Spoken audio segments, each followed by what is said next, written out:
안녕하십니까 여러분.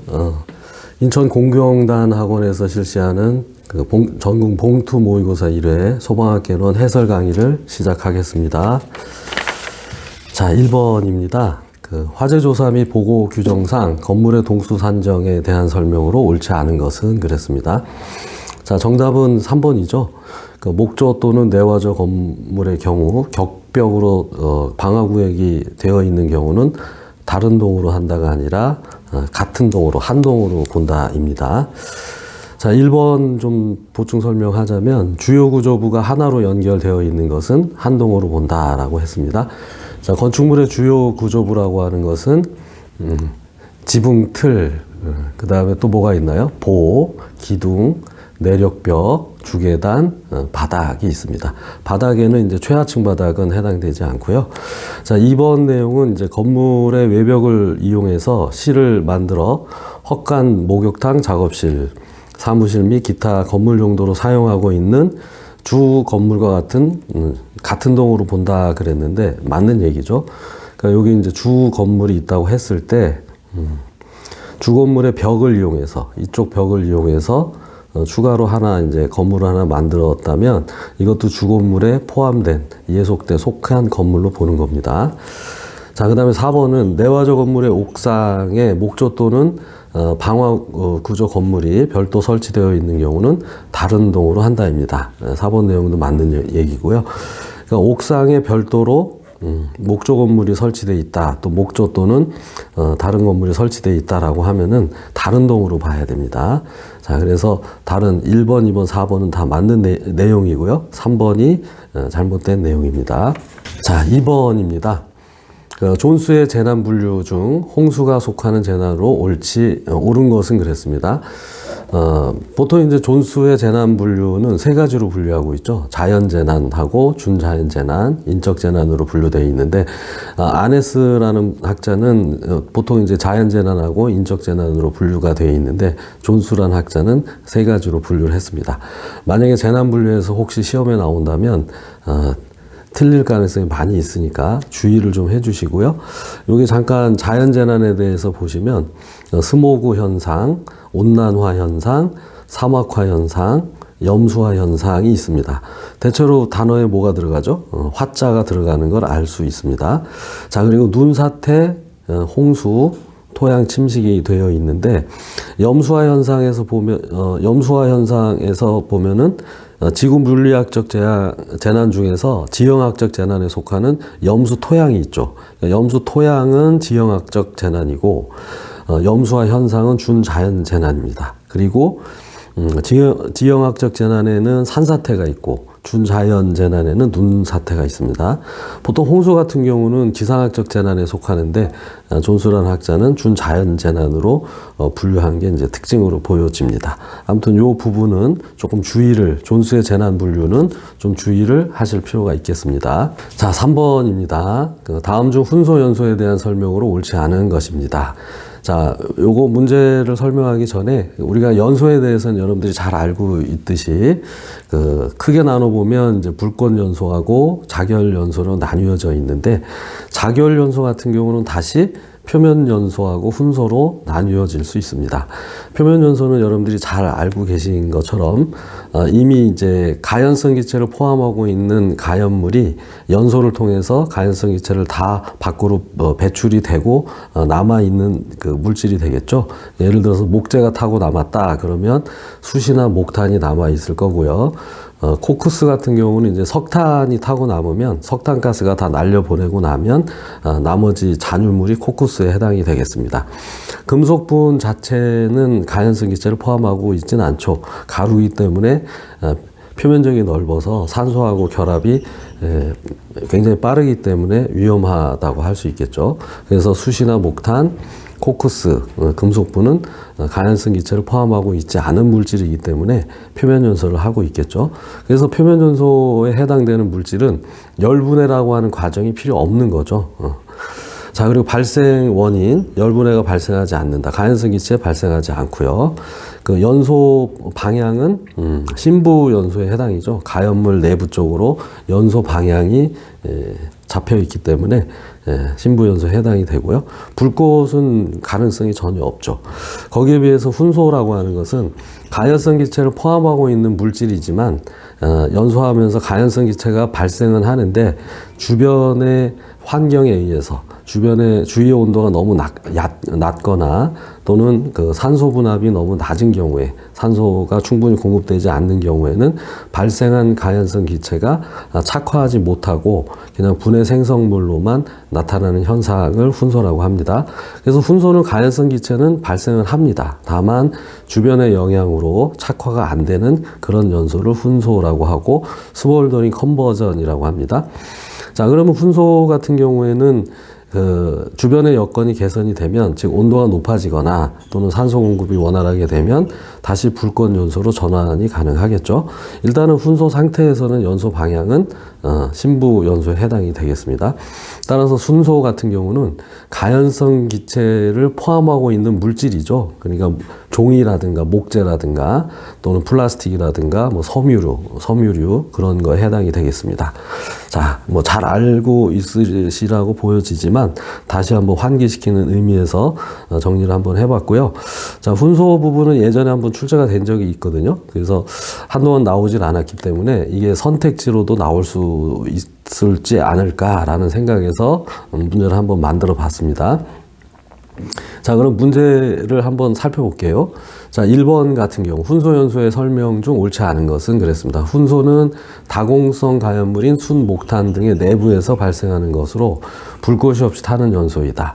불꽃이 없이 타는 연소는 맞는데 가연물, 훈소에 해당되는 가연물, 순, 목탄 이런 부분은 잘못된 내용이죠. 숯이나 목탄 같은 경우는 더 이상 가연성 기체를 다 내보냈기 때문에 가연성 기체가 없는 그런 물질이 되겠습니다. 그래서 표면 연소에 해당하는 물질이 되겠고요.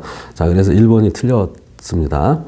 자, 2번 보시면은 훈소는 낮은 산소 분압의 환경에서 초기에 화염 없이 일어나는 연소지만 나중에는 발염 연소, 즉 불꽃 연소로 발전할 수 있다. 맞는 내용입니다. 자, 훈소는 가연성 기체를 포함하는 가연물에서 발생할 수 있다. 당연히 맞습니다. 자, 4번. 훈소는 열분에 의해서 생성된 가연성 가스가 주변의 온도가 낮거나 산소 부족으로 착화가 곤란한 상태에서 발생하는 연소에 해당이 되겠습니다. 자, 훈소에 대해서 다시 한번 환기시키고 꼭 숙지하고 계시면 좋을 것 같습니다. 자, 4번입니다. 그 다음 중 정전기의 발화 과정으로 옳은 것은 그랬습니다. 보통 이제 정전기 같은 에 대한 문제는 이제 그 정전기 방지 대책 위주로 출제가 됐었는데요. 자, 이 부분은 자격증 시험에 있는 거를 따와서 한번 출제를 해봤는데 정전기의 발화 과정입니다. 자, 정전기는 주로 그 어떤 물체에서 그 발생이 되나요? 그러니까 전기적 전도체에서는 잘 발생하지 않죠. 그러니까 정전기의 반대말은 뭐가 될까요? 정전기의 상대적인 말은 동전기에 해당이 되겠죠. 동전기. 동전기는 이제 전기가 흐른다, 잘 흐른다니까 동전기는 이제 전도체에서 잘 발생하고 정전기는 부도체, 전기적 부도체에서 발생을 하게 되겠죠. 자, 전하가 발생을 하면 부도체가 한쪽에서는 양전하로 전하가 이제 축적이 되고요. 다른 한쪽은 마이너스 전하로 이제 축적이 되죠. 그러니까 이런 부분을 이제 대전됐다고 얘기를 합니다. 그래서 부도체에 전하가 발생이 되고, 더욱이 한쪽에는 양전하, 한쪽에는 음전하가 계속 축적이 되면 어느 순간에 이게 이제 방전이 되겠죠. 방전이라고 하는 것은 이제 전기가 흘러서, 전류가 흘러서 이제 사라지는 그런 현상인데, 이럴 때는 아주 고압의 전류가, 고전류가 발생하기 때문에 이때 주율열이 발생할 수 있고, 이때 열이 발생함에 따라서 주변에 가연물이 있으면 발화하게 되는 그런 과정입니다. 따라서 4번의 정답은 2번이 되겠습니다. 자, 첫 번째 전하가 발생하고 부도체에 양전하, 음전하가 발생하고 계속해서 축적이 되고 나면 어느 순간에 방전이 되면서 전류가 흐르게 되겠죠. 그때 발생하는 열에 의해서 주변에 가연물이 발화가 되는 것이죠. 자, 정전기에 대해서 잘 알아봤습니다. 자, 5번 문제입니다. 5번은 계산 문제인데요. 자, 문제 한번 보겠습니다. 10도씨 일기압에서 공기 1몰의 부피를 40리터라고 할 때, 메탄 1.6kg을 완전 연소하는 데 필요한 공기량은 몇 세제곱미터인가? 자, 대부분 이제 많이 출제된 유형이긴 하죠. 자, 근데 과거에는 메탄의 부피라든가 몰수가 주어지고, 완전 연소하는 데 필요한 산소량을 주로 물어봤다면, 요번에는 두 가지를 좀 변형을 시켜봤어요. 자, 메탄 1.6kg, 즉, 질량이 주어지고, 산소량을 물어본 게 아니라 공기량을 물어봤습니다. 자, 공기량, 산소량과 공기량의 관계를 한번 생각을 해보면, 보통 21%라고 했을 때, 여기 21%라고 할 때, 공기의 부피는 산소의 부피의 몇 배냐라고 계산할 때 0.21분의 1에 해당이 되겠죠. 그러니까 공기 중에는 산소 부피가 21%에 해당이 되는 거니까 공기를 1로 보고 0.21로 나누면 공기가 산소의 몇 배냐라고 계산할 수 있겠습니다. 자, 그래서 0.21분의 1을 계산하면 4.76배가 되죠. 만약에 20%라고 하면은 뭐 잘 알다시피 5배에 해당이 되겠죠. 자, 그런데 여기 문제에서는 공기 중의 산소 농도를 20%라고 했으니까 5배. 일단 메탄을 완전 연소하는 데 필요한 산소량의 5배만큼 공기량이 필요하게 되겠습니다. 자, 그럼 메탄을 완전 연소시키기 위해서는 뭐가 필요할까요? 메탄의 완전 연소 반응식을 잘 활용해야 되겠죠. 자, 여기 보시는 바와 같이 메탄 1몰을 완전 연소시키는데 산소가 2몰이 필요하게 되겠습니다. 그러면 이산화탄소 1몰과 수증기 2몰이 이제 생성이 되겠는데요. 자, 그러면 여기서 메탄이 부피로 주어지거나 몰수로 주어진 게 아니고 질량으로 주어졌습니다. 따라서 일단 필요한 공기량 또는 산소량을 구하기 위해서는 메탄 1.6kg, 1kg의 메탄 몰수를 환산해 봐야 되겠죠. 메탄의 몰 질량은 메탄의 분자량에다가 그람 퍼 몰을 붙이면 되는 거니까 메탄의 분자량은 얼마가 될까요? 탄소의 원자량이 12가 되겠고 수소의 그 원자량은 1이 되는데 4개가 있으니까 16에 해당이 되겠습니다. 여기 이제 문제는 탄소의 원자량이나 수소의 원자량은 주어지진 않았지만 아마 문제에서는 주어지리라고 봅니다. 탄소하고 수소는 워낙 많이 나오니까 잘 알고 있으리라고 생각이 돼서 조건에는 주진 않았습니다. 자, 따라서 1600, 메탄 1.6kg이 1600g에 해당이 되니까 메탄 1몰의 몰 질량 16g per 몰로 나누면 100몰에 해당이 되겠죠. 따라서 메탄 100몰을 완전 연소하기 위해서는 산소가 200몰이 필요하겠죠. 2배에 해당이 되는 거니까.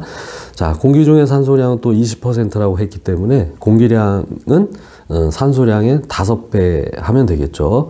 그래서 메탄 100몰을 완전 연소시키기 위해서는 공기량은 1000몰이 필요하게 됩니다. 자, 그리고 또 요번에는 이제 부피, 공기량의 부피를 구해야 되니까 10도씨 1기압에서 기체 분자 1몰의 부피는 문제의 조건에서 40리터라고 했기 때문에 공기 1000몰의 부피는 공기 1000몰 곱하기 40리터 per 몰, 몰당 40리터에 해당이 되는 거니까 4만 리터가 되겠죠. 자, 그런데 리터로 부피를 물어본 게 아니고 세제곱미터로 물어봤습니다. 따라서 1세제곱미터는 1000리터에 해당이 되기 때문에 공기의 부피 4만 리터를 1세제곱당 1000리터에 해당되니까 1000으로 나눠보면은 공기량이 40세제곱미터 필요하다는 걸 알 수 있습니다. 조금 어려울 수도 있는데 가연성 기체를 그람으로 물어봤을 때 필요한 산소의 질량 또는 공기의 질량을 구하라든가 아니면 이제 질량이 주어지고 가연성 기체의 질량이 주어지고 산소량의 부피 또는 공기량의 부피를 구하는 거에 대해서 한번 연습을 해봤는데요. 조금 이런 부분이 좀 필요하지 않을까 하는 생각에서 좀 어렵지만 출제를 해봤습니다. 자, 6번입니다. 자, 6번 한번 문제를 볼까요? 다음 중 가연성 기체의 화학 양론비 CST 보통은 이제 화학 양론 조성비라고 얘기를 하는데 22년도에 출제된 걸로 봤을 때 화학양론비라는 용어를 썼기 때문에 그 용어로 통일하기로 하고요. 자, 어찌됐거나 여기 CST라고 하는 그 약어를 썼기 때문에 상관은 없을 것 같습니다. 자, 화학양론비에 대한 설명으로 옳지 않은 것은 그랬습니다. 자, 이 부분은 이제 연소 한계 곡선에 대해서 우선적인 이해가 필요하겠습니다. 자, 여기 그림을 한번 참고로 하겠습니다. 자, 연소 한계 곡선이죠. 세로축은 물적 조건이라고 해서 가연성 혼합기의 농도에 해당이 되고요. 뭐 가연성 혼합기 같은 경우는 이제 압력이 높아지면 역시 마찬가지로 농도가 높아지기 때문에 농도나 압력은 같은 조건이라고 보고요. 여기서 이제 세로축이 물적 조건이고 가로축이 에너지 조건이라고 하는 온도입니다. 보통 가연물의 필수 요소, 3요소 또는 4요소 같은 경우, 자, 그런 경우는 이제 가연물의 모든, 가연물에 해당되는 얘기고요. 연소 한계 곡선, 연소 범위에 관한 얘기는 가연성 혼합기, 가연성 기체에 있어서는 연소의 3요소 말고 또는 4요소 말고 농도라고 하는 측면을 고려해야 되지 않느냐 하는 측면에서 연소 한계 곡선의 이해가 필요하다고 할 수 있겠습니다.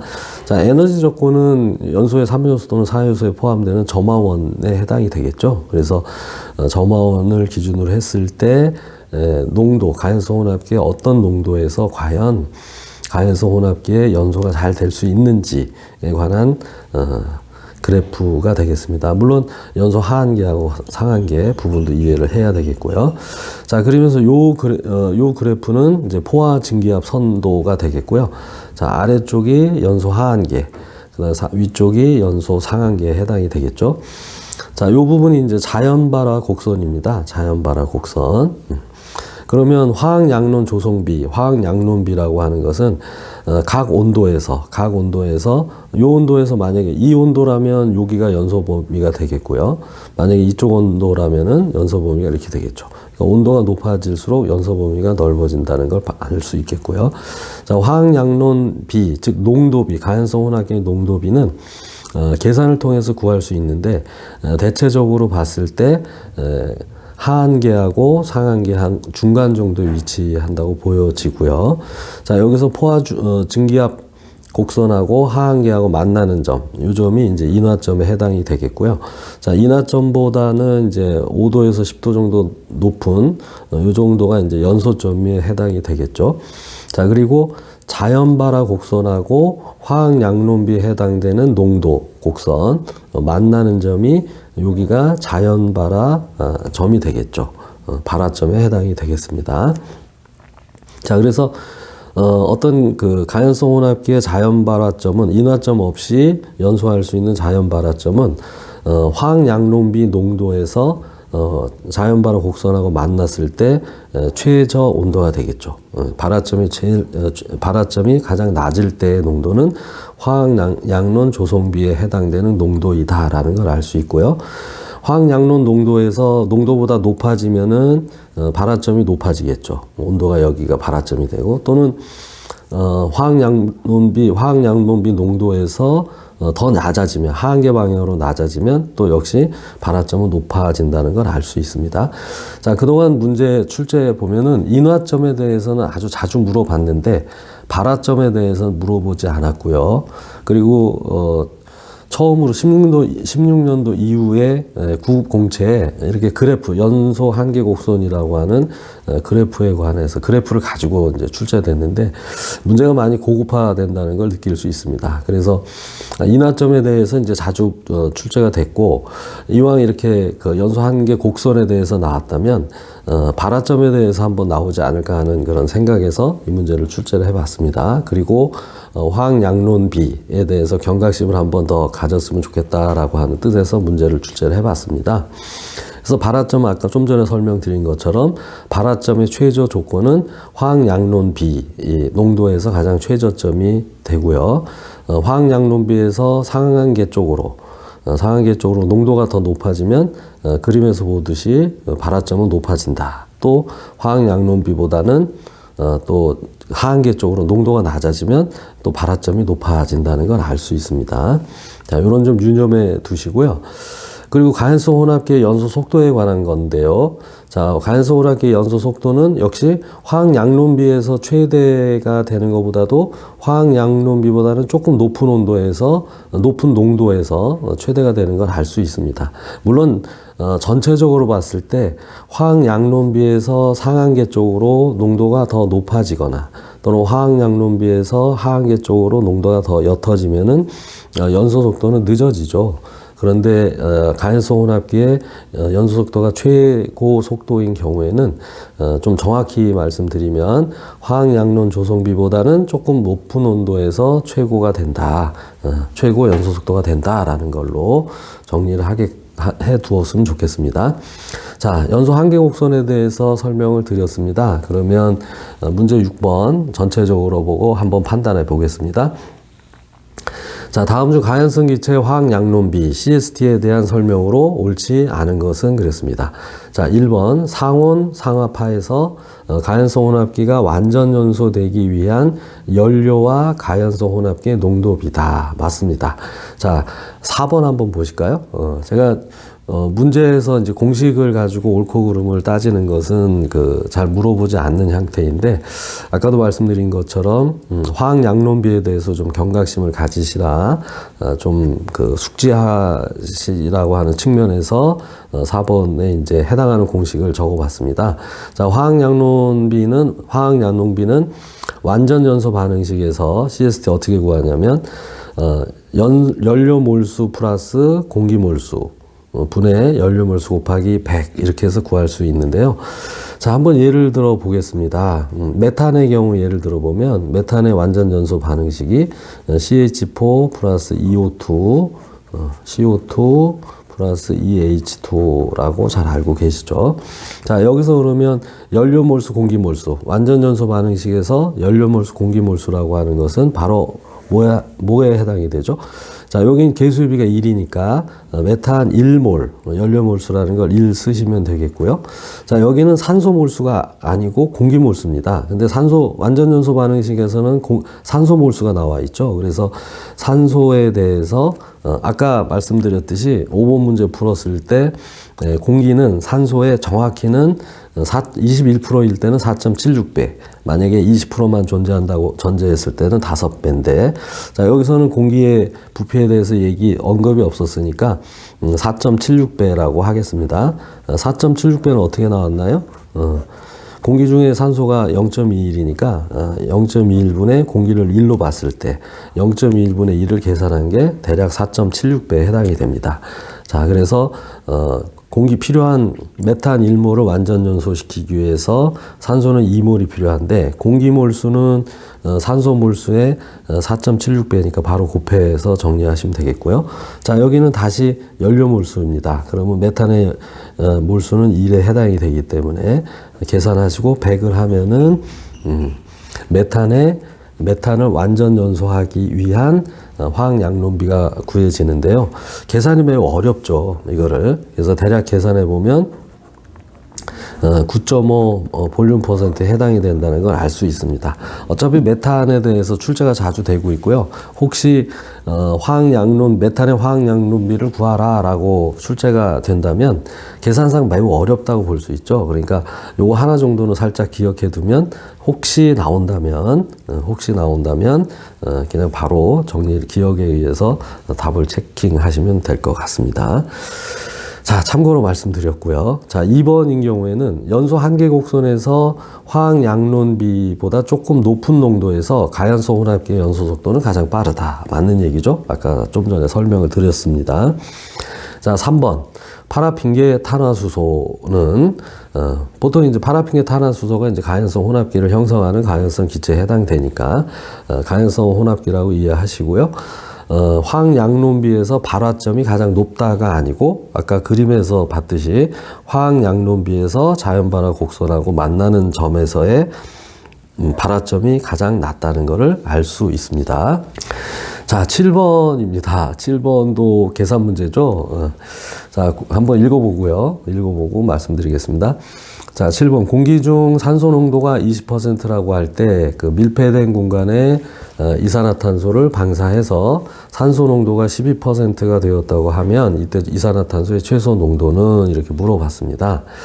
자, 이 경우에는 이제 밀폐 공간에 이산화탄소라고 하는 소화 약제, 그러니까 불활성 기체를 투여를 했을 때, 그 밀폐 공간의 화재를 연소를 중단시키기 위한 최대 농도가 12%다라고 하는 의미입니다. 요 산소 농도는 그래서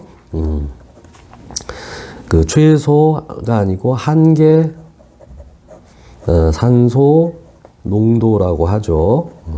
자, 영어로 줄여서 LOC라고 하는데, 어떤 책에서는 그 한계 산소 지수, 즉 LOI라고 표현한 책도 있는데, 한번 그 살펴보시면 여기에 해당되는 것은 LOC가 맞겠습니다. 자, 한계 산소 지수는 LOI라고 해서 인덱스가 되거든요. 인덱스. 그래서 자, 여기서는 LOC가 맞는 걸로 생각하시면 되겠습니다. 자, 해당되는 공식은 어떻게 쓰여질까요? 여기는 보통의 이제 문제에서 주어졌을 때는 20%라고 주어질 수도 있고, 그냥 안 주어지거나 또는 21%라고 주어질 수도 있는데, 자, 공기 중에 산소가 21%라고 주어졌을 때 불활성 기체를 투여했을 때 연소를 중단시킬 수 있는 불활성 기체의 농도, 즉 이산화탄소의 최소 소화 농도는 21분의 21 마이너스 한계 산소 농도에 해당이 되겠죠. LOC에 해당이 됩니다. 만약에 여기서 공기 중에 산소가 20%라고 한다면 요 수치를 20으로 바꿔놔야 되겠죠. 이 부분을. 그래서 여러분들한테 계산을 좀 편하게 하기 위해서 여기서는 20%라고 주어졌습니다. 자, 그럼 한번 계산을 해보면, 자, CO2의 최소 소화 농도는 20분의 20 마이너스 한계 산소 농도. 문제에서 12%라고 주어졌으니까, 자, 20분의 20 마이너스 12 곱하기 100 해서, 자, 요거 계산하면 20분의 8에 해당이 되겠죠. 4로 나눠보면 5분의 2가 되겠고, 여기 이제 곱하기 100을 하면 약분해서 20이 되겠고요. 2 곱하면 이제 40%에 해당이 되겠습니다. 자, 이 문제도 과거에 한번 출제가 됐는데요. 한동안 안 나왔기 때문에 혹시 계산 문제에 이게 나올지 않을까라고 해서 경각심상 한번 소개를 해봤습니다. 자, 8번입니다. 포소화약제의 구비 조건으로 옳지 않은 것은. 자, 포소화약제는 주로 어떤 화재에 주로 사용되는 약제인가요? 예. 자, 잘 아시고 계시다시피 유류화재에 주로 쓰이는 약제가 포소화약제에 해당이 되겠죠.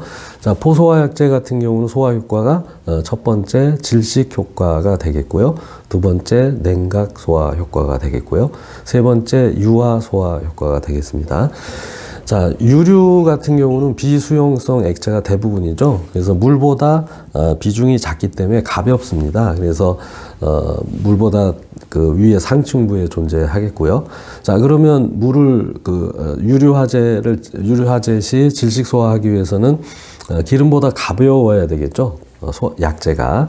자, 근데 포소화 약제 같은 경우는 약제 함량이 3%, 6% 또는 뭐 1%, 고팽창인 경우에는 1%, 1.5%, 2% 약제를 사용하고 있는데, 아시다시피 물이 90% 이상입니다. 따라서 물은 석유보다 비중이 크기 때문에, 1로서 크기 때문에 포소화약제인 경우에 질식 작용을 하기 위해서는 기름보다 가벼워야 되겠죠.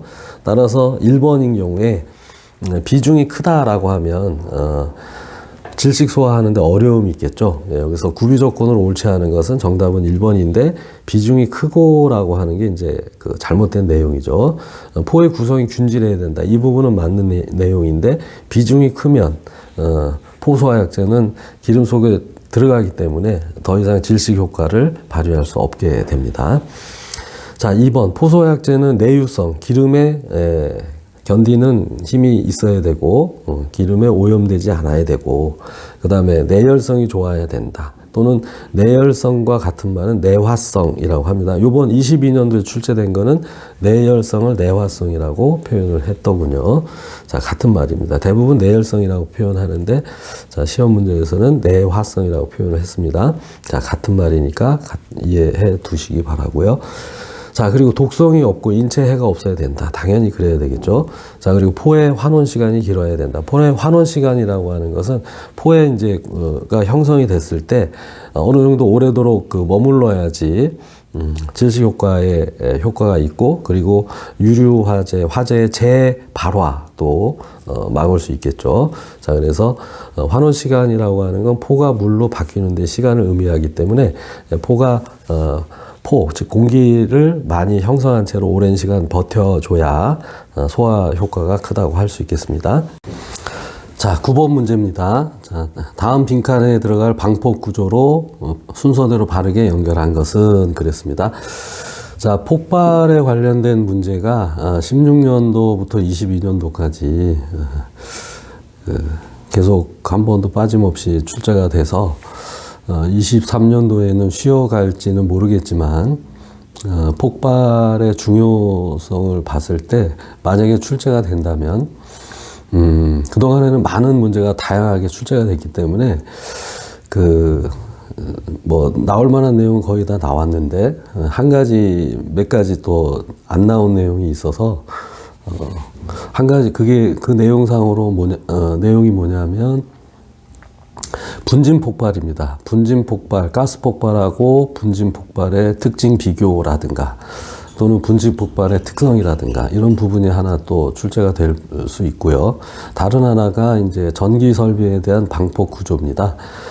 가연성 폭발성 가스가 많이 발생하는 지역에 전기 점화원에 의해서 폭발을 방지하는 그런 장치인데요. 자, 이 부분에서 한번, 이 부분은, 소방 간부 후보 문제에도 한 번 정도 출제가 됐기 때문에 한번 구국공채에서도 나오지 않을까 하는 생각인데요. 자, 한번 읽어보고, 방폭 구조의 종류에 대해서 알아보기로 하겠습니다. 자, 가번에 대한 내용입니다. 자, 정상시, 사고시, 여기서 사고라고 하는 건 단선이나 전기 제품의 단선이나 단락이나 지략, 즉 전기적 점화원이 이제 발생할 수 있는 그런 상황을 말씀하는 거죠. 자, 등에 발생하는 전기 불꽃, 아크, 또는 고온에 의해서 폭발성 가스, 증기에 점화되지 않는 것이 점화 시행 및 기타 시험에 의해서 확인된 구조라고 했는데, 자, 이게 이제 본질 안전 방폭 구조라고 합니다. 여기서 이 그림을 좀 참고를 해보면요. 안전지역이라고 하고 여기 위험지역이 있습니다. 안전지역이라고 하는 데는 폭발성 가스가 발생하지 않는 지역을 말하고요. 위험지역이라고 하는 것은 이제 폭발성 가스가 주기적으로 또는 간헐적으로 발생하는 지역을 말합니다. 안전지역 쪽에서 전기 제품에서 보통 이제 과전류가 흐르게 되면 여기에 차폐막이라고 하는 요 부분이 이제 차단막, 일종의 이제 차단막, 배리어라고 하는데, 예를 들어서 안전지역에서 10A라고 하는 과전류가 흘렀을 때 이것이 요 차폐막, 차단막을 흘러 들어가면 예를 들어서 0.1mA로 점화원, 그러니까 위험지역의 폭발성 가스의 전기적 점화원 역할을 할 수 없도록 여기서 발생한 전기적 점화원을 배리어를 통해서, 차단막을 통해서 약화시켜서 위험지역의 폭발성 가스가 발생하더라도 그 폭발성 가스에 점화되지 않도록 점화원을 억제시킬 수 있는 것이 시험을 통해서, 점화 시험을 통해서 확인된 구조라고 할 수 있겠습니다. 방폭 구조가 여러 가지가 있는데요. 방폭 구조 중에서 가장 안전한 지역이라고 볼 수 있습니다. 보통 위험 지역은 우리나라에서는 이제 영종 지역, 그다음에 영종 지역, 1종 지역, 2종 지역으로 나뉘어져 있는데요. 자, 영정 지역은 이제 폭발성 가스가 주기적으로 발생하는 지역이라고 볼 수 있죠. 아주 매우 위험한 지역이라고 볼 수 있고요. 자, 일종 지역은 주기적으로 발생하지는 않지만 간헐적으로 발생하는 지역을 말하는 거고요. 자, 이종은 폭발성 가스가 주기적이나 간헐적이지는 않지만 발생할 수 있는 그런 지역을 말씀하는 겁니다. 따라서 본질 안전증 방폭 구조는 영정 지역에도 사용할 수 있는 가장 안전한 방폭 구조라고 할 수 있겠습니다. 자, 두 번째입니다. 점화원, 즉, 이제, 여기서 그냥 간단하게 전기 스파크, 이렇게 생각할 수 있겠습니다. 점화원이 될 수 있는 부분을 용기 내에 고정시키고, 용기 내 밀폐 용기에 고정을 시키고, 석영가루나 유리 입자 등의 충전물로 덮어서 폭발성 가스와 격리시키는 방폭 구조입니다. 자, 해당되는 방폭 구조는 여기 충전이라는 말이 있죠. 그래서 충전 방폭 구조라고 할 수 있습니다. 그러니까 전기 제품을 밀폐 용기에 넣고 여기서 만약에 전기 스파크라든가 여러 가지 전기 불꽃이나 이런 게 발생했을 때 주변에 있는 폭발성 가스에 점화되지 않도록 여기 밀폐 용기 속에 석영 입자라든가 석영 가루나 유리 입장을 넣어서 이 발생한 전기적 점화원이 외부에 폭발성 가스에 점화되지 않도록 이렇게 격리시킨 구조죠. 충전 방폭 구조라고 합니다. 자, 세 번째는 이제 한번 보면요. 점화원이 될 우려가 있는 부분을 점폐 구조, 완전히 밀폐한 거라고 볼 수 있죠. 근데 완벽하게 밀폐는 아니고요. 점폐 구조인 용기 내부의 폭발 시 용기가 폭발 압력에 견디고 고열가스나 화염이 외부로 새는 일이 있어도 냉각이 되어 외부의 폭발성 가스에 점화되지 않도록 하는 방폭 구조입니다. 자, 이 얘기는 뭐냐면은 여기에 해당되는 것은 일단 내압 방폭 구조가 되겠죠. 그러니까 내부의 폭발에 잘 견딜 수 있을 만큼 튼튼하게 만들었다는 얘기죠. 자, 여기 밀폐 용기에 전기 제품을 집어넣고 여기에 이 전기 제품이 어떤 사고에 의해서 폭발이 발생했을 때 여기 이제 폭발이 발생했을 때 요 밀폐 용기가 이 폭발의 내압에 잘 견딜 수 있도록 만들고 그 다음에 여기서 폭발이 있어서 화염이나 불꽃 이런 게 발생하더라도 요 부분에 새 나간다 하더라도 요 부분을 약화시켜 가지고 외부의 폭발성 가스에 점화원 역할을 할 수 없도록 그렇게 만든 구조가 바로 내압 방폭 구조입니다. 자, 요 부분인데 요 부분을 조금 더 섬세하게 얘기하면 요게 자, 이런 식으로 구성이 되어 있죠. 완전하게 밀폐는 못 시키고요. 이렇게 밀폐가 되어 있는데, 이 부분을 다른 경우보다 좀 길게 만들면, 여기서 이제 불꽃이나 이런 것이, 요게 아주 얇은 틈을 통해서 나가게 되면, 나가는 과정에서 냉각이 되는 겁니다. 그래서 외부의 폭발성 가스의 점화원이 되지 않도록 만든 구조가 되겠습니다. 1차적으로 이제 내압방폭 구조는 내부의 폭발에 잘 견딜 수 있도록 만들고, 여기서 발생한 불꽃이 외부의 폭발성 가스에 점화가 되지 않도록 냉각시켜서 밖으로 배출하는 구조를 말하는 것이죠. 자, 그래서 해당되는 답은 가번이 본질 안전 방폭 구조, 나번이 충전 방폭 구조, 그 다음에 내압 방폭 구조가 있습니다. 여기서 소개해드린 거 말고요. 그 다음에 또 뭐가 있을까요? 압력 방폭 구조가 있죠. 압력 방폭 구조. 그 다음에 기름으로 충전해주는 유입 방폭 구조, 이런 것들이 있습니다. 자, 이 부분은 간부보에 이제 출제가 됐기 때문에 안 나온 거. 그 다음에 또 이제 안전증 방폭 구조. 자, 이런 것들이 있죠. 이 부분에 대해서도 잘 숙지해 놓으시면 좋을 것 같습니다. 자, 아까도 말씀드렸지만 폭발에 관련돼서는 폭발의 정의라든가 폭발의 종류, 물리적 폭발, 화학적 폭발, 또 응상 폭발, 기상 폭발 등 여러 가지 다양한 문제가 출제가 됐는데요. 여태까지 한 번도 폭발에 관련해서 나오지 않은 것이 것이 이제 분진 폭발에 관한 예라고 했습니다.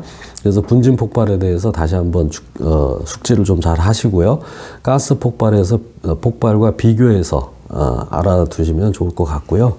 그 다음에 그 분진 폭발이나 가스 폭발이 안 나온다면 방폭 구조에 대해서 숙지를 좀 해놨으면 좋을 것 같습니다. 자, 10번입니다. 10번도 계산 문제에 해당이 되는데요.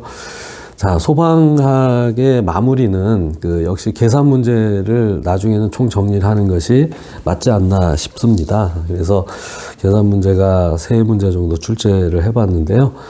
자, 문제를 한번 보겠습니다. 다음 그래프는 일기압하에서 마이너스 20도씨의 얼음 1kg이 가열되는 동안에 온도 변화를 나타낸 것이다. 그래프에 대한 설명으로 기억, 니은, 디귿에 해당하는 것을 옳은 것은 그랬습니다. 자, 이 문제는 소방 간부 후보 문제에 나왔던 문제를 조금 변형시킨 건데요.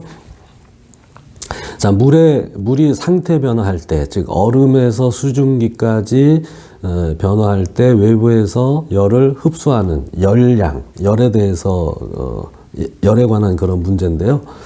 자, 이 부분은 구국공채에서는 출제가 되지 않은 건데, 그동안에 이제 다른 다양한 계산 문제가 나왔는데, 이 부분은 출제가 되지 않았기 때문에, 자, 이 부분도 한번 정리를 잘 하고 가셔야 되지 않을까 하는 생각에서 출제를 해봤고요. 자, 일단은 물의 상태 변화에 필요한 열이 어떤 게 있을까요? 자, 현열이라고 하는 게 있죠, 현열.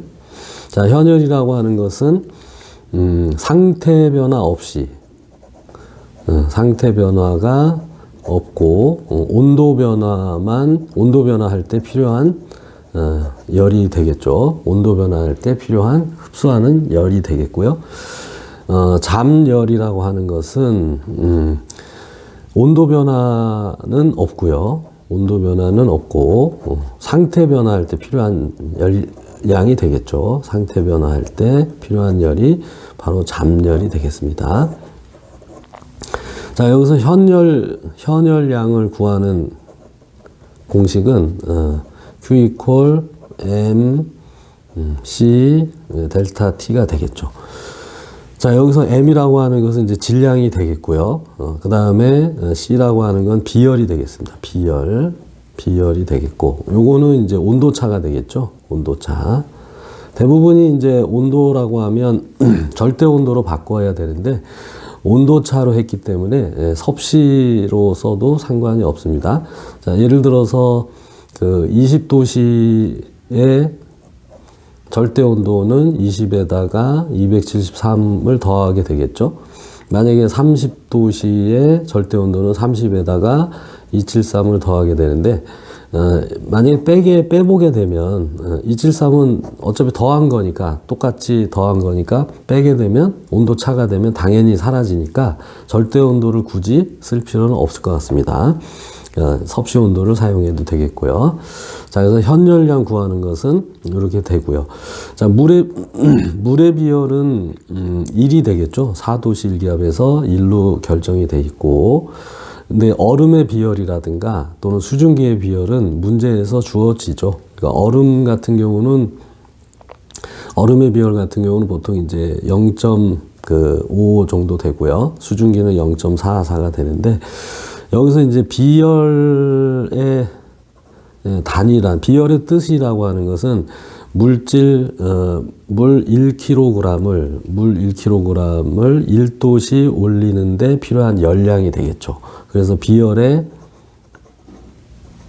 단위는 킬로그램으로 했을 때는 킬로칼로리 퍼 킬로그램 도시에 해당이 되겠고요. 만약에 그램으로 나온다면 문제가 그러면 칼로리 퍼 그램 도시에 해당이 되겠죠. 비열의 단위. 근데 비열은 이제 문제에서 주어질 가능성이 있고요. 자, 물의 비열은 1로 여러분들이 알아두고 있으면 좋을 것 같습니다. 자, 그리고 잠열의 경우는 두 가지가 있죠. 융해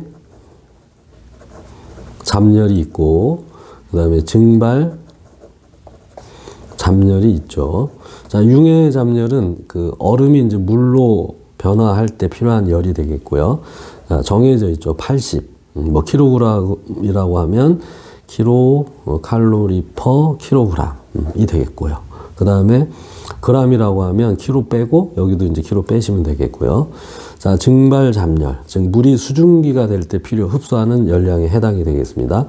여러분들이 잘 알고 계시듯이 539 킬로 칼로리 퍼 킬로그램에 해당이 되겠습니다. 자, 융해 잠열이나 물의 융해 잠열이나 증발 잠열 같은 경우는 문제에서 안 주어질 수도 있습니다. 그래서 이 부분은 여러분들이 숙지를 해야 되지 않을까 하는 생각이 들고요. 자, 잠열을 구하는 공식은 MR이 되겠습니다. MR. 자, 역시 M이라고 하는 것은 물의 질량이 되겠고요. 자, R에 해당되는 것은 이제 잠열량이 되겠죠. 얼음이 물이 될 때는 80kcal per kg. 만약에 물이 수증기가 될 때는 539 kcal per kg. 킬로그램당 539 kcal의 열을 흡수해야 액체, 물이 기체, 수증기가 되는 거죠. 자, 여기서 그럼 문제를 한번 개략적인 거는 설명을 해드렸으니까 문제를 한번 보고 판단을 해보겠습니다. 그래프 상황을 좀 이해를 한번 해볼까요?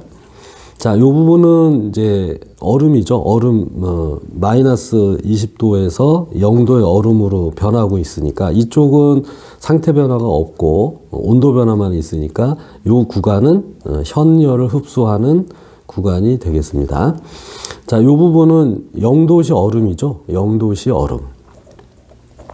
0도시 얼음이 0도시 물, 0도시 물로 바뀌는 부분이니까, 자, 여기는 온도 변화가 없고 0도시 얼음에서 0도시 물로 바뀌었기 때문에 상태 변화만 있는 거죠. 그래서 이 부분은 잠열을 흡수하는 구간이 되겠습니다. 80칼로리에 해당이 되겠죠. 자, 그 다음에 여기서는 0도시 물이 100도시 물입니다. 여기서는 100도시 물로 변화하는 구간이기 때문에 현열을 흡수하는 구간이 되겠고요. 자, 여기는 100도시 물에서 여기까지가 100도시 수증기에 해당이 되겠죠. 그래서 온도 변화 없이 상태 변화만 해당이 되기 때문에 물이 수증기로 바뀌려면은 잠열을 흡수해야 되겠죠. 539 수치. 자, 그 다음에 이제 요 E에서 F 구간은 100도시 수증기가, 여기는 110도시 수증기라고 했을 때, 요 구간도 상태 변화 없이 온도 변화만 해당이 되는 거니까, 요 부분에 흡수하는 열량은 현열량이 되겠죠. 이렇게. 자, 그래서 문제에서 물어본 보기를 보면, 구간 AB 구간, 그 다음에 CD 구간, 그 다음에 EF 구간은 현열을 흡수하는 구간이 되겠다라고 말씀드릴 수 있고, 자, BC 구간이나 DE 구간은 잠열을 흡수하는 구간이 되겠죠. 자, 그 다음에 이제 D급번에 해당되는 거, B에서 E까지, B에서부터 여기까지 흡수해야 되는 열량이 몇 킬로냐라고 문제가 또 계산을 하라고 요청을 했네요. 자, 그러면 B에서 C 구간은 말씀드린 것처럼 융의 잠열을 흡수해야 되는 구간이고요. 잠열량은 Q equal MR 이렇게 해서 구할 수 있으니까 1kg이라고 했으니까 1 곱하기 그 다음에 그 융의 잠열이 80 킬로칼로리 퍼 킬로그램이니까 80을 곱하면 여기 킬로그램하고 여기 있는 킬로그램은 약분되니까 결과적으로 융의 잠열량은 80 킬로칼로리가 되겠죠. 자, 그 다음에 CD 구간입니다. CD 구간은 현열량을 계산해야 되니까 MC 델타 T 1kg이라고 했고요. 자, 물의 비열은 1에 해당이 되겠죠. 1kcal per kg 도시. 그 다음에 온도차는 100도씨가 되겠죠. 자, 그래서 계산을 하면, 자, 요것도 앞에 있는 킬로그램하고 약분이 돼서 100kcal의 열량이 필요하겠습니다. 자, 그 다음에 D에서 E로 가는 구간은 온도 변화 없이 상태 변화 있는 구간이니까 역시 잠열량 계산해야 되겠습니다. Q equal MR 해서 질량은 1kg, 그 다음에 물의 잠열, 수증기가 될 때 잠열은 539kcal가 해당이 되니까, 자, 이 부분도 앞에 있는 킬로그램하고 약분하면 여기서 539kcal의 열량이 필요하겠죠. 그래서 B에서부터 E까지 바뀌는 데 필요한 열량은 다 더해보면, 이걸 다 더해보면 719kcal에 해당이 되겠습니다. 자, 이 부분에 대해서 한 번 더 좀 잘, 현열과 잠열 구하는 거, 이런 거 한번 좀 잘 알아두시고요. 참고로 얼음의 비율은 0.5에 해당이 되고요. 수증기는 0.44. 문제마다 조금씩 뭐 다르게 주어질 수도 있겠습니다. 그러니까 물의 비율이나 수증기의 비율은 문제에서 주어질 거고요. 자, 그 다음에 액체, 물의 비율은 1이라고 여러분들이 숙제에 두시고, 그 다음에 잠열은 80. 증발 잠열, 그러니까 융의 잠열은 80, 증발 잠열은 539라고 기억을 해 두시면 좋을 것 같습니다. 자, 11번 문제입니다. 내화구조 건축물 화재 시 성장기에 대한 설명으로 옳지 않은 것은 그랬습니다. 자, 문제를 한번 선택지를 보겠습니다. 자, 계급으로부터 검은색의 연기가 분출되고 연기의 농도가 짙고 건축물 화재 단계 중 발열량이 아니라 연자입니다. 연자. 발열량이 가장 큰 단계이다. 자, 맞습니다. 성장기 때는 연기의 분출량이 가장 많다라고 보시면 됩니다. 그래서 화재실의 계구부를 통해서 연기가 배출될 때 아주 시커먼 농연의 연기가 많이 배출된다는 걸 알 수 있고요. 그게 이제 성장기 때의 특징이고요. 또 성장기의 특징은 화재 진행 속도가 가장 빠른 상태입니다. 화재 진행 상태가 가장 빠른 시기가 성장기 때입니다. 발화기에서 넘어와서 처음에는 이제 일부 가연물만 타다가 성장기 말에 가면 이제 플래시오버라고 하는 현상이 일어나죠.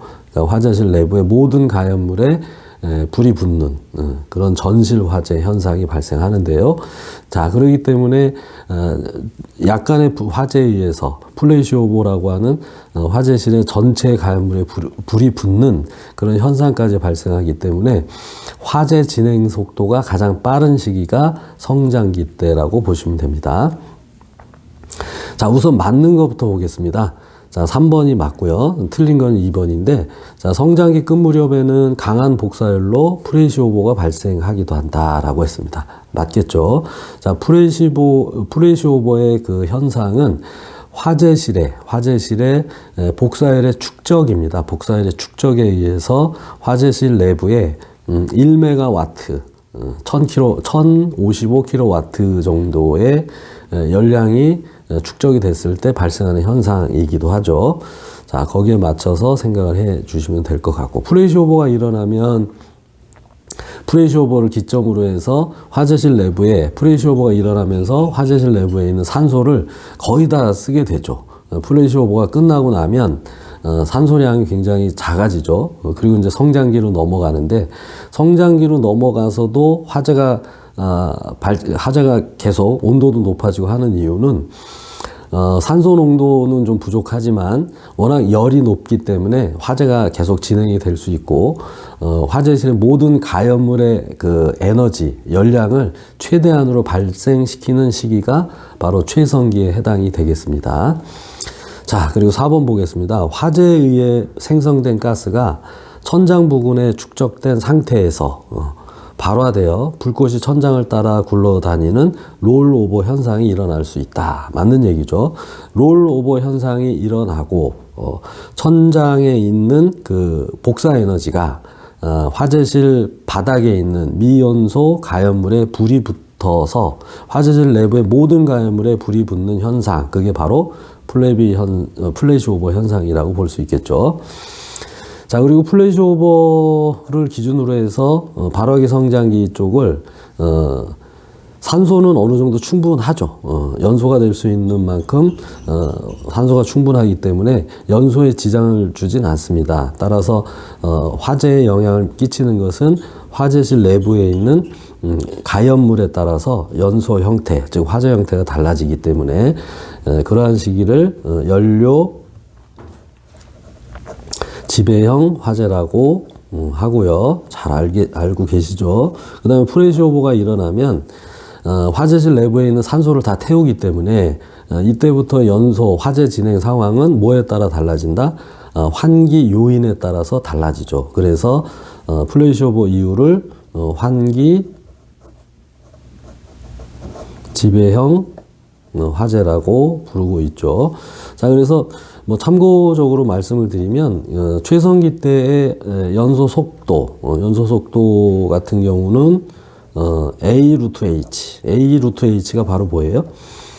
환기 요인이죠. 환기 요인. 그래서 계구부의 넓이에 비례하고 계구부의 높이에 제곱근에 비례한다라고 되어 있습니다. 환기 요인에다가 5.5에서 한 6 정도를 곱하면 최성기 때 연소 속도라고 하는데, 자, 연소 속도 자체가 뭐에 의해서 결정이 되나요? 환기 요인에 의해서 결정이 되고 있죠. 자, 환기 요인에 대해서는 출제가 된 적이 있습니다. 자, 그래서 이 부분도 좀 잘 숙지를 해 두었으면 좋겠습니다. 그러니까 예를 들어서 좀 더 자세히 말씀드리면, 이런 화재실에 이런 계구부가 있고, 세로로 길쭉한 계구부가 있는데, 자, 이 부분은 이제 9라고 하죠. 세로의 길이를 9라고 하고, 단위는 말씀 못 드리겠습니다. 센치는 너무 작고, 미터는 너무 크고요. 자, 높이는 4가 되고요. 그 다음에 이런 계구부는 가로가 4, 세로가 9라고 한번 해봅시다. 자, A라는 계구부, B라는 계구부 이렇게 봤을 때, 이 계구부의 넓이는 36에 해당이 되겠고, B도 넓이는 36입니다. 자, 근데 A의 환기 요인을 계산해 보면 넓이, 여기서 A 루트 H라고 했으니까 36 루트 4가 되겠고요. 계산해 보면 루트 4는 2에 해당되니까 A라는 계구부의 환기 요인은 72에 해당이 되고, B라고 하는 계구부의 환기 요인은 넓이는 똑같고요. 높이가 9가 되죠. 루트 9가 되는데, 루트 9는 3이라는 거 잘 알고 계시죠? 36하고 3을 곱하면 환기 요인은 108이라고 보시면 됩니다. 따라서 A라고 하는 그 계구부의 환기 요인보다 B라고 하는 계구부의 환기 요인이 더 크다라는 걸 알 수 있습니다.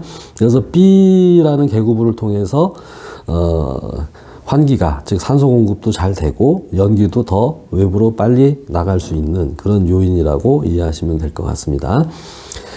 자, 그래서 11번에서 1번, 3번, 4번은 다 맞는 내용에 해당이 되고요. 자, 2번은 성장기 때 화재는 산소가 충분하여 마치 대기 공간에서 연소와 같다라는 말은 맞는데, 여기서 환기 지배형 화재 단계다라고 하는 이 부분이 틀렸죠. 자, 성장기 프레시오버 이전에는 연료 지배형 화재라고 합니다. 자, 12번입니다. 자, 화재 시 필수 요소 중 연쇄 반응을 억제하는 소화 효과에 적응성이 없는 소화약제로 옳은 것은 그랬습니다. 다시 연쇄 반응을 억제한다라고 하는 그 소화 효과는 바로 뭡니까? 부촉매 소화 효과죠. 그래서 다음 소화약제 중에서 부촉매 소화 성능이 없는 거 찾으면 되겠습니다. 자, 강화액 소화약제입니다. 강화액 소화약제는 수계 소화약제 중에서 사용하고 있는 수계 소화약제 중에서 유일하게 부촉매 소화 효과가 있죠. 탄산칼륨에서 칼륨 이온에 의해서 부촉매 소화가 나타나고 있죠. 자, 할로겐 화합물 소화약제는 우리가 할론 소화약제의 대체제죠. 할로겐 화합물 및 불활성기체 소화약제 중에서 할론 소화약제의 대체제가 바로 할로겐 화합물 소화약제니까, 역시 할론 소화약제의 소화 성능의 특징은 부촉매죠. 부촉매 소화 효과가 되기 때문에 그대로 할로겐 화합물 소화약제가 승계한 걸로 보시면 되겠고, 자, 불활성기체 소화약제는 환경 오염 때문에 이산화탄소 소화약제의 대체제가 됩니다. 그러니까 이산화탄소 소화약제의 소화 효과는 첫 번째 질식, 두 번째 냉각 등이 있죠. 그걸 그대로 승계했기 때문에 불활성기체 소화약제는 이산화탄소의 소화약제 대체제이므로 질식 소화가 있죠. 그래서 부촉매 소화는 없습니다.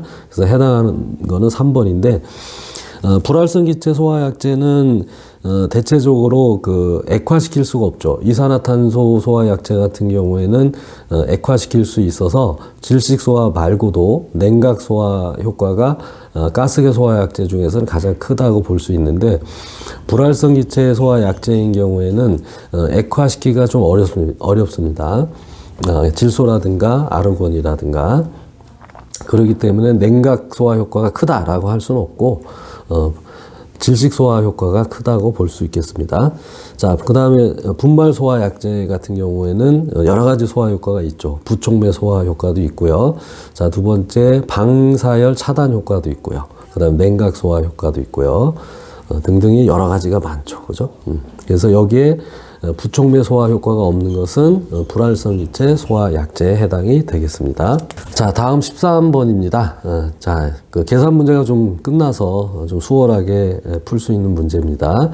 자, 연소 생성물, 즉 연소 가스에 대해서 또 자주 출제가 됐고, 거의 뭐 매번 출제가 되는 걸로 알고 있기 때문에 그 연소가스, 유해가스에 대해서는 잘 숙지해 놔야 되겠습니다. 자, 그동안에는 그 TLV 농도, 그러니까 독성 허용 농도에 대해서는 출제가 되진 않았는데요. 자, 문항수가 좀 늘어나고 하기 때문에 ppm도 좀 기억을 해 놔야 되지 않을까 하는 그런 우려가 있습니다. 잘 준비해 주시면 되겠고요. 자, 다음 설명에 해당하는 연소가스로 옳은 것은 그랬습니다. 자, 석유가스 유지류 등이 연소할 때 발생한다. 그러니까 석유 제품 유지류 등에 연소할 때 발생하는 것은 유일하게 하나 있네요. 그죠? 아크로레인에 해당이 되겠죠. 자극적이고 맹독성 가스에 해당이 되고요. TLV 허용 농도는 0.1 ppm에 되겠죠. 자, 그래서 정답은 아크로레인에 대한 설명입니다. 자, 14번 문제입니다. 다음의 소화 효과를 얻기 위해서 물의 주수 방법은? 이라고 물었습니다. 자, 질식, 희석, 유화 소화 효과. 자, 무슨 주수 방법이 되겠죠? 네, 맞습니다. 무상주수에 해당이 되겠습니다. 자, 무상주수를 하게 되면은 이제 질식 효과가 발생이 되고요. 자, 희석 같은 경우에는 이제 그 알코올류 화재 같은 경우에는 물을 완만하게 무상주수하게 되면 알코올 농도를 희석해서 점화 에너지, 활성화 에너지를 높여주는 그런 효과가 있죠. 그 다음에 유화 소화 같은 경우는 이제 중유 같은 그런 비휘발성, 고비점, 그 유류 같은 경우에 물을 고압으로 방사하게 되면 유화층, 즉 에멀전층이 형성이 돼서 산소 공급도 차단하기도 하고, 그 다음에 분해 시 발생하는 가연성 증기도 차단하는 그런 두 가지 효과가 있겠습니다. 그래서 질식, 희석, 유화, 소화 효과를 누리기 위한 주수 방법으로는 무상주수가 있겠습니다. 자, 물의 소화약제가 그 주수 방법이 세 가지가 있죠. 그러니까 화재 상황에 따라서 맞춰서 주수할 수 있기 때문에 경제적이기도 하고 변질도 안 되기 때문에 가장 많이 사용하고 있는 약제가 되겠습니다. 자, 15번입니다. 가연물의 일반적인 연소 과정의 순서로 옳지 않은 것은? 그랬습니다. 이 부분에 대해서는 한 번도 출제가 되진 않았는데요. 자, 연소에서 연소 과정이 중요하지 않았나 하는 생각이 드는데 왜 이 부분이 아직 출제가 안 됐는지 조금 의문스럽긴 합니다. 물론 어려운 문제는 아니고요. 자, 단계는 4번이 되겠죠. 가연물이 주변에 또는 점화원으로부터 열을 흡수를 하고, 그 다음에 분해 과정 또는 증발 과정을 통해서 가연성 기체가 발생이 되고요.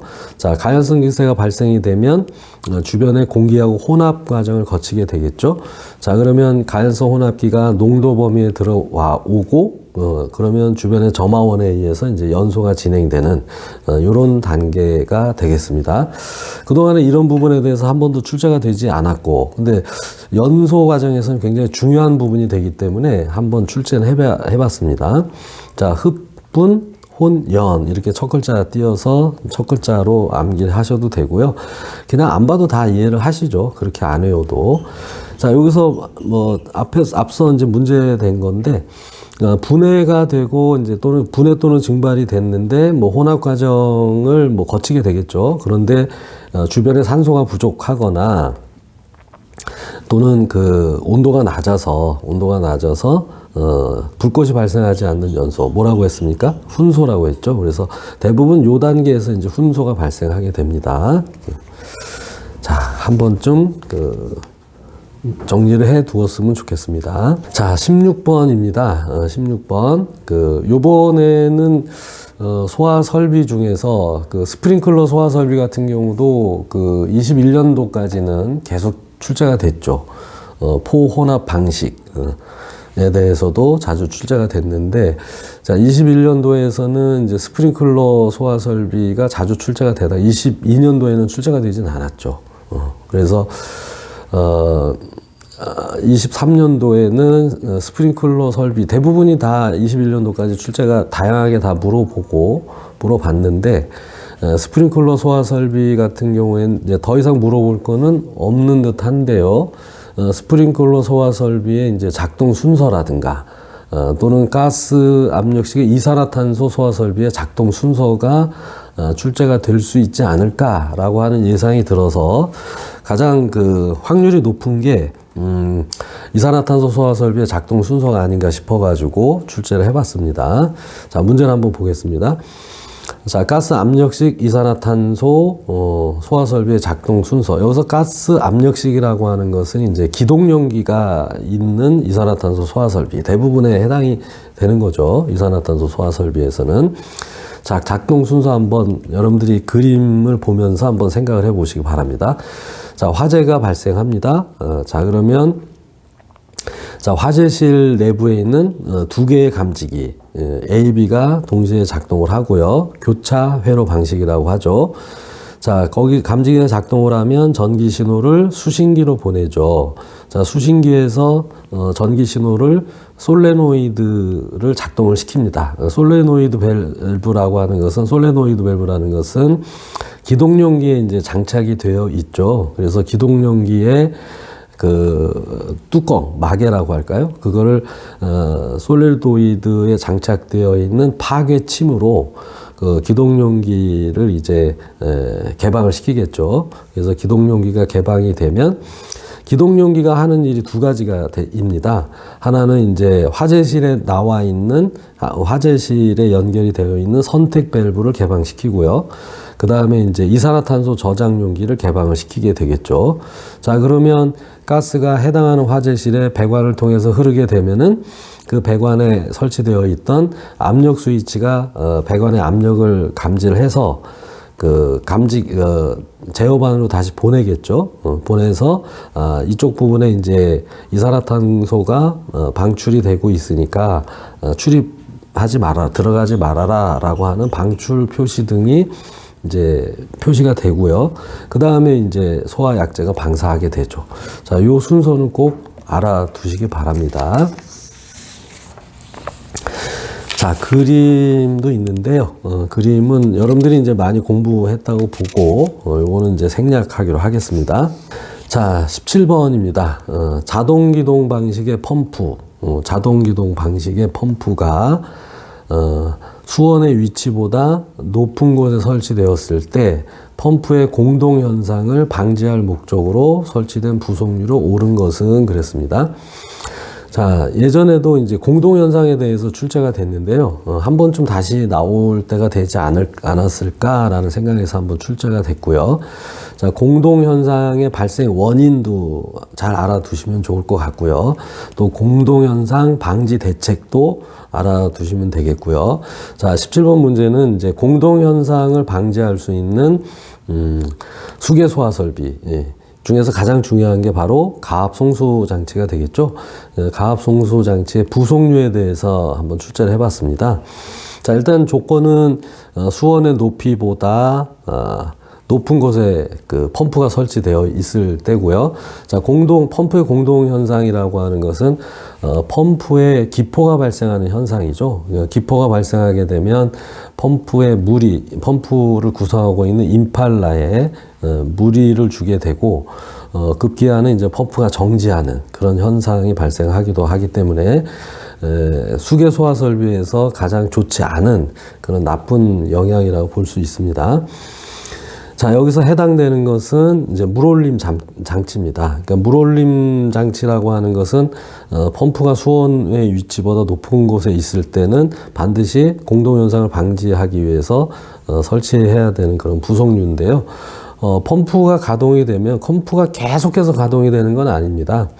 펌프가 가동이 되고 어떤 일정한 압력이 되면 정지했다가 또 배관의 압력이 떨어지면 그걸 감지해서 또 펌프를 돌리게 되기 때문에 펌프가 계속해서 도는 건 아닙니다. 그래서 펌프가 정지할 때 순간적으로 펌프 내에 그 물이 공급되지 않으면 공기가 만들어질 수 있겠죠. 그러면 그걸 방지하기 위해서 물올림 장치에서 펌프 내부로 물을 공급함으로써 펌프의 내부에 공기가 발생하는 걸 방지하는 장치가 물올림 장치고요. 자, 이건 아까 말씀드린 것처럼 수온보다 펌프가 위에 있을 때 해당이 됩니다. 만약에 수온이 펌프보다 위에 있을 때는 물올림 장치는 설치하지 않아도 됩니다. 자, 두 번째가 이제 편심 레듀사라고 하는데요. 편심 레듀사라고 하는 것은 우리가 흡입축 배관에서 이제 그 펌프 내부로 연결되는 배관이 있을 때 여러 가지 현상에서 펌프 흡입축 배관이 이제 구경이 크다가 펌프로 들어가는 배관의 구경은 짧게 되어 있습니다. 그러면 구경이 큰 배관과 구경이 작은 배관을 연결해주는 부속류를 레듀사라고 하는데요. 자, 레듀사 같은 경우는 두 종류가 있습니다. 원심 레듀사라고 하는 게 있고요. 자, 여기처럼 편심 레듀사라고 하는 게 있는데, 원심 레듀사 같은 경우는 그 큰 구경의 중심하고 작은 구경의 중심하고 일치가 되는 걸 말씀드리는 겁니다. 자, 요렇게 생긴 게 이제 편심 레듀사에 해당이 되겠죠. 이쪽 부분은 이제 큰 배관하고 연결이 될 거고요. 자, 이 부분은 이제 펌프 쪽으로 들어가는 배관하고 연결이 될 텐데, 자, 큰 배관의 중심이 여기 있고, 작은 배관의 중심이 여기 있는데, 요 중심이 일치하는 게 바로 원심 레듀사에 해당이 되겠죠. 자, 근데 만약에 이 부분, 원심 레듀사를 쓰게 되면은 어떻게 되겠어요? 이렇게 연결이 되고, 이렇게 연결이 되는데, 여기 소화수가 이제 흐르게 되면, 아래쪽에는 물이 중력의 영향을 받기 때문에, 이렇게 쭉 흘러가면 여기에 이제 스무스하게 이렇게 물이 부딪혀서 기포를 발생하지 않고 이제 흐르게 돼 있는데, 위쪽 같은 경우는 어떻게 될까요? 물이 쭉 흐르다가 여기 이제 벽에 부딪히면 여기서 기포가 발생이 됩니다. 이렇게 하다 부딪히게 되면은 기포가 발생이 되죠. 자, 냇가에 가서 냇물이 흐를 때 바위가 있어가지고 거기에 물이 부딪히면 거기에서 물보라가 많이 일어나죠. 그런 것처럼 기포가 발생하거든요.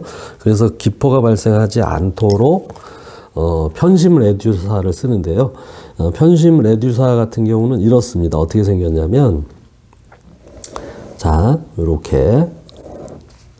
요런 그림이 되겠죠. 그래서 여기서 이렇게 펌프에 연결이 되고 흡입축 배관이 이렇게 옵니다. 그러면은 아래쪽은 중력의 영향을 받으니까 여기 각도가 꺾여도 물이 이렇게 스무스하게 흘러서 가게 되고요. 또 상층부 같은 경우는 직선으로 진행이 되죠. 그러니까 벽에 부딪힘이 없죠. 그러니까 여기서 기포가 발생하지 않게 됩니다. 그래서 이러한 연결구, 배관이 구경이 큰 배관하고 구경이 작은 배관하고 연결할 때 쓰이는 부속류가 레듀사에 해당이 되는데, 펌프 쪽으로 들어가는 레듀사인 경우에는 이것처럼 편심 레듀사를 써야지 기포가 발생하지 않게 됩니다. 만약에 이 장치를 거꾸로 장치를 했다면 이 아래하고 위를 바꿔서 장치하면 안 되겠죠. 반드시 위쪽은 스트레이트로 소화수, 가압수가 진행이 될 수 있도록 여기서는 스트레이트로 연결을 해야 되겠죠. 자, 그리고 여기 수원에서 이제 펌프의 힘에 의해서 물이 공급될 때, 자, 여기 배관이 작고 여기 배관이 커야 베르누이 정리를 통해서 자, 여기는 이제 구경이 큰 배관인 경우에는 단면에 압력이 많이 걸리고 대신에 이제 유속이 낮아지고요.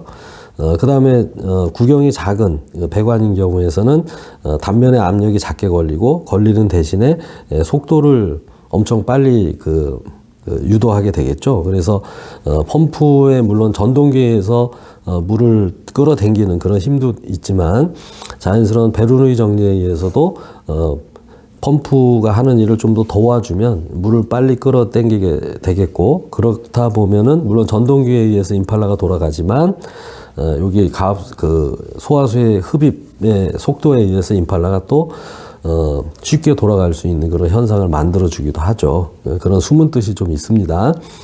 자, 그래서 편심 레듀서 같은 경우는 많이 들어보진 않았을 것 같은데요. 혹시 어떤가 싶어서 한번 좀 알아두시라고 출제를 해 본 겁니다. 참고하시기 바라고요.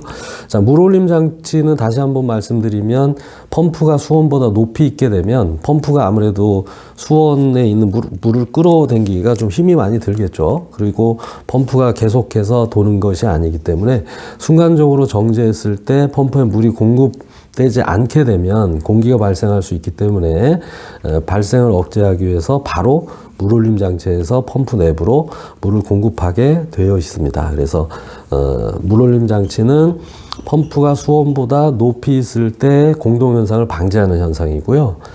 편심 레듀서 같은 경우는 일상적으로 수온의 위치에 관계없이 펌프 쪽으로 들어갈 때 배관의 구경이 큰 데서 작은 쪽으로 들어갈 때 기포가 발생되는 것을 방지하는 그런 부속류에 해당이 되겠습니다. 자, 이 정도로 하고요. 자, 그 다음에 그림이 있는데 대부분 다 설명을 드렸습니다. 자, 18번 문제에 해당이 되겠습니다. 다음 설명에 해당하는 감지기는 무엇일까요? 자, 감지기의 종류도 경보 설비에서는 굉장히 중요하기 때문에 감지기에 대한 종류는 반드시 잘 숙지해 놓으셔야 될 것 같습니다. 자, 예전에는 이제 열 감지기 또는 연기 감지기 이렇게 좀 큰 분류로 물어봤는데 이 부분 23년도에는 조금 디테일하게 나오지 않을까 하는 생각에서 한번 문제를 출제를 해 봤습니다. 자, 공기의 유속이 빠른 장소, 공기의 유속이 빠르고, 자, 연기 또는 이제 연기 입자가 극히 작아서 일반적인 연기 감지기로서는 감지가 좀 어려울 때, 즉 연기 입자가 아주 작을 때 연기를 검출하는 감지기, 뭐에 해당이 될까요? 자, 광전식이면서 공기 흡입형 연기 감지기에 해당이 되겠습니다. 자, 한번 감지기의 종류를 한번 살펴볼까요? 열 감지기는 정온식이 있고요. 정온식에는 스포트형하고 감지 선형이 있습니다. 자, 그리고 차동식, 스포트형하고 분포형이 있겠죠. 분포형인 경우에는 조금 넓은 지역에 사용할 수 있는 부분이 있고요. 자, 보상식은 이제 정온식하고 차동식을 동시에 겸하는, 그래서 둘 중에 하나만 조건에 맞으면 경보가 감지가 되는 그런 감지기에 해당이 되겠습니다. 정온식 스팟형하고 차동식 스팟형입니다. 둘 중에 하나, 여기서 또는이라고 했죠. 화재실 내부에 일정한 온도가 되면 감지를 하거나 또는 온도 변화, 온도 증가율, 일정 온도 증가율이 해당이 된다면 이제 차동식을 사용하게 됐는데요. 둘 중에 하나만 조건에 만족하면 감지를 할 수 있는 그런 감지기가 보상식에 해당이 되겠죠. 자, 연기 감지기는 이온화식하고 광전식이 있는데 이온화식은 이제 스포트형만 있고요. 자, 광전식인 경우에는 스포트형하고 분리형하고 공기 흡입형이 있습니다. 스팟형은 좀 좁은 부분. 자, 분리형 같은 경우는 광전식의 발광부하고 수광부가 분리되어 있는 형태라고 해서 분리형이라고 하죠. 자, 이 공기 흡입형이 바로 이 문제에서 설명한 것처럼 공기의 유속이 빨라서 일반적인 스파트형, 일반적인 연기 감지기에 의해서는 연기 감지가 어려운 경우에 공기 유속이 빠르거나 또는 연기의 입자가 극히 작은 경우에는 좀 미세한 그런 입자를 감지할 때 사용하는 것이 바로 광전식 공기 흡입형 연기 감지기입니다. 잘 숙지해 놨으면 좋겠습니다. 자, 19번입니다. 그 위험물에 관한 내용인데요. 자, 19번 문제 한번 문제 읽어보겠습니다. 자, 다음 중 위험물 안전관리법상 위험물과 지정 수량이 옳게 짝지어진 것은 그랬습니다. 자, 1번 불옴산 염류, 질산 염류입니다. 자, 염류, 산염류, 산염류 이런 말이 붙어 있는 게 맨류 위험물에 해당이 되죠. 자, 인류 위험물이죠. 산화성 고체에 해당이 되겠죠. 산소, 불연물이지만 산소를 많이 포함하고 있는 그런 물질이죠. 자, 지정 수량은 300kg에 해당이 되겠습니다. 불옴산 염류, 질산 염류, 또 하나 뭐가 있죠? 2등급짜리가 요오드산 염류. 그래서 부질요 이렇게 해서 기억하고 있을 거라고 생각이 됩니다. 자, 지정 수량은 300kg에 해당이 되겠고요. 자, 금속의 인화물, 칼슘의 탄화물, 삼류 위험물에서 3등급짜리 요거 인화물, 탄화물 요거는 지정 수량이 300kg가 되겠죠. 그래서 틀린 거죠. 자, 과염소사는 육류 위험물에 해당이 되고요. 자, 알루미늄 탄화물이라고 하는 것은 금속의 탄화물에 해당이 되겠죠. 자, 요거는 300kg 맞습니다. 자, 불온삼 염류는 위에 있죠. 300kg. 그 다음에 이제 질산은 육류 위험물에 해당되죠. 1등급밖에 없죠. 자, 여기 300kg에 해당이 됩니다. 그래서 정답은 3번에 해당이 되겠습니다. 자, 위험물도 조금 더 섬세하게 여러분들이 공부해둬야 되지 않을까라고 하는 생각이 들어서 19번 문제를 출제를 해봤습니다. 자, 20번 문제입니다. 자, 다음 위험물의 소화 방법으로 옳은 것은 이라고 했습니다. 자, 1번 기억번입니다. 자, 알칼리 금속의 과산화 물은 주수 소화를 금하고 마름 모래 등을 활용한 질식 소화가 효과적이다 라고 했습니다. 맞습니다. 자, 인류 위험물의 대부분은 그 주수 소화하는 게 맞습니다. 다만 인류 위험물 중에서 무기과산화물에 속하는 알칼리 금속의 과산화물은 금속이죠. 금속은 물하고의 반응성이 크기 때문에 알칼리 금속의 과산화물은 물을 사용해서 소화를 하게 되면 어떤 기체가 발생하죠? 산소 기체가 발생하죠. 그러면 화재를 확대시킬 수 있는 위험성이 있기 때문에 물은 금지해야 됩니다. 또는 이제 마른 모래 등으로 활용한 질식 소화가 효과적이다라는 건 맞습니다. 자, 니은본 보시면 유황하고 정린, 황아리는 주수 소화가 효과적이다라고 했는데, 자, 유황하고 정린은 이류 위험물 중에서 이제 비금속에 해당이 되죠. 역시 황아린도 비금속에 해당이 되는데, 유황하고 정린 같은 경우는 물로 소화해도 됩니다. 주수 소화해도 되는데, 황아린 같은 경우는 물하고 반응하면 황화가스라고 하는 그 유독가스가 발생하기 때문에 황아린 같은 경우는 주수 소화를 금지합니다. 또 이산화탄소나 또는 분말 사용해서 해야 됩니다. 물은 절대 안 됩니다. 자, 그래서 여기서 황아린이 잘못된 내용이고요. 자, 디귿번입니다.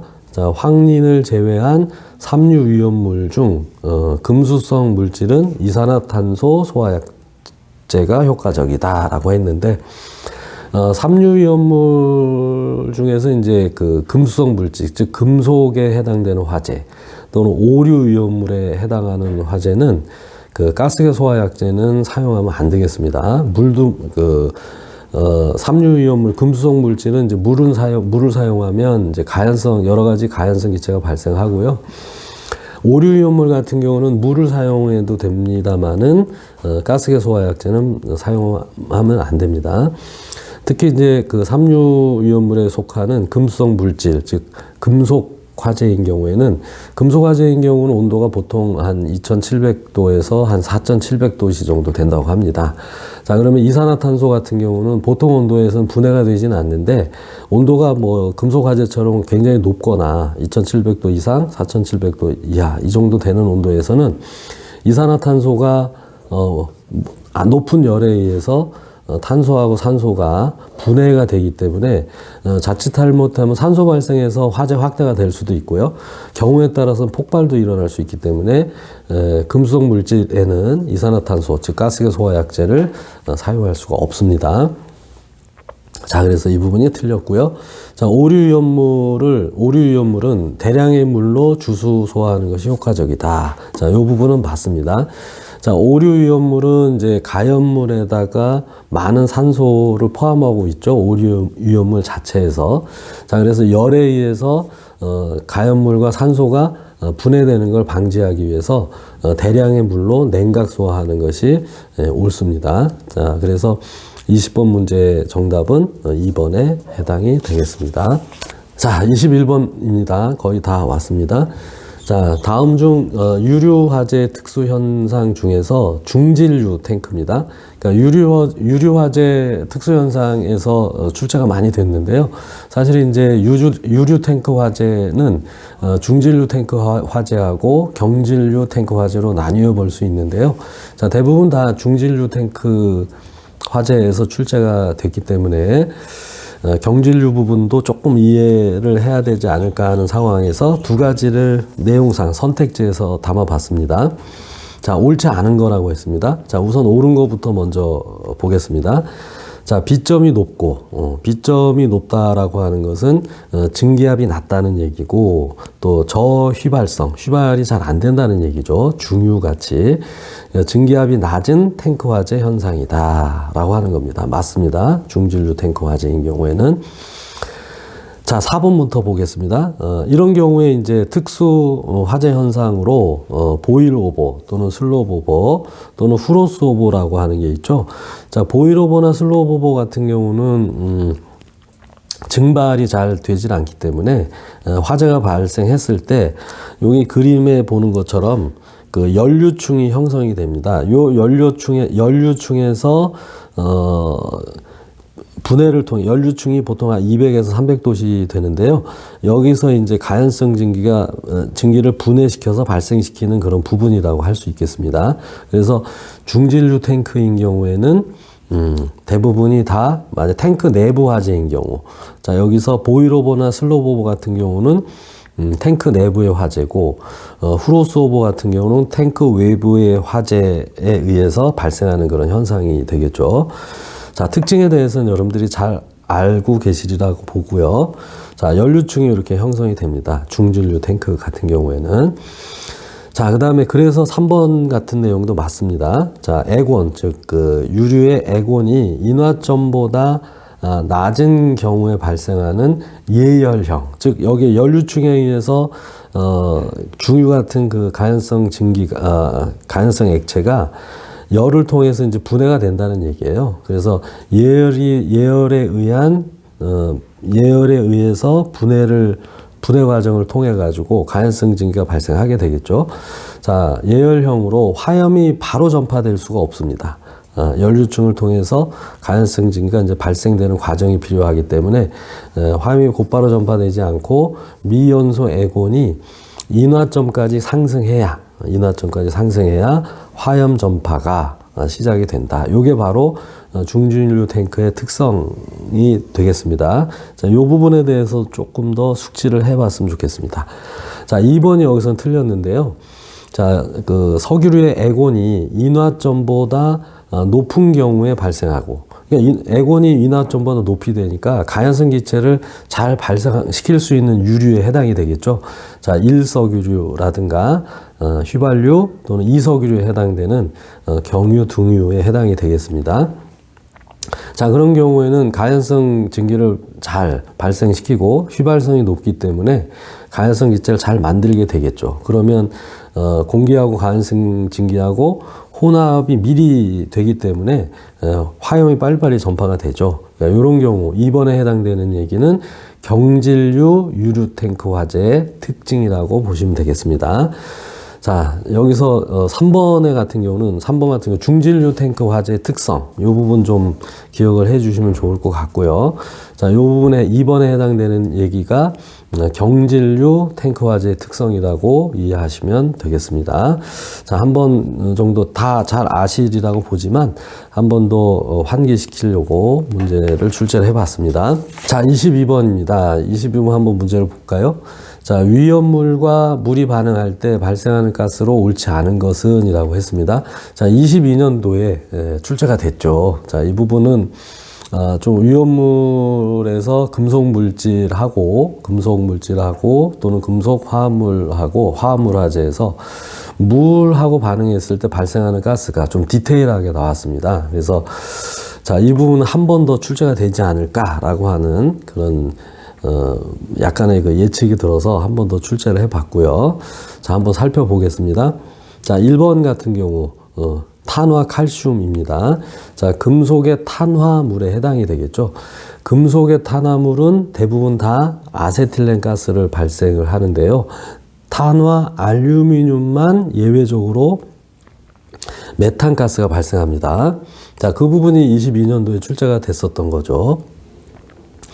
자, 두 번째, 그래서 이건 맞습니다. 자, 그 다음에 인화 아연입니다. 이거는 금속의 인화물에 해당이 되겠죠. 금속의 인화물의 구체적인 품명입니다. 자, 인이 들어있기 때문에 포스핀의 분자식은 pH3가 되겠죠. 그러니까 인이 들어있으니까 금속의 인화물 또한 물하고 발생하면 포스핀이 발생합니다. 자, 3번 탄화 마그네슘입니다. 이거는 메테인이 탄화 마그네슘은 알루미늄이 아니죠. 그렇기 때문에 자, 이것도 아세틸렌이 발생합니다. 자, 23번 문제입니다. 자, 23번 문제 한번 보겠습니다. 재난관리 방식 중 통합관리에 대한 일반적인 설명으로 옳지 않은 것은 이라고 했습니다. 자, 이 내용은 22년도에도 재난관리 방식 중에서 분산관리에 대해서 한번 물어봤죠. 그런데 재난관리 방식은 이제 분산관리와 통합관리로 나뉘어 볼 수 있는데요. 자, 우리나라는 전체적으로 봤을 때 통합관리에 해당이 되겠죠. 그런데 분산관리에 대해서 물어봤기 때문에 자, 이것도 한 번 정도 문항수가 늘어났기 때문에 통합관리에 관해서 한 번 더 출제가 되지 않을까 하는 그런 생각에서 출제를 해봤고요.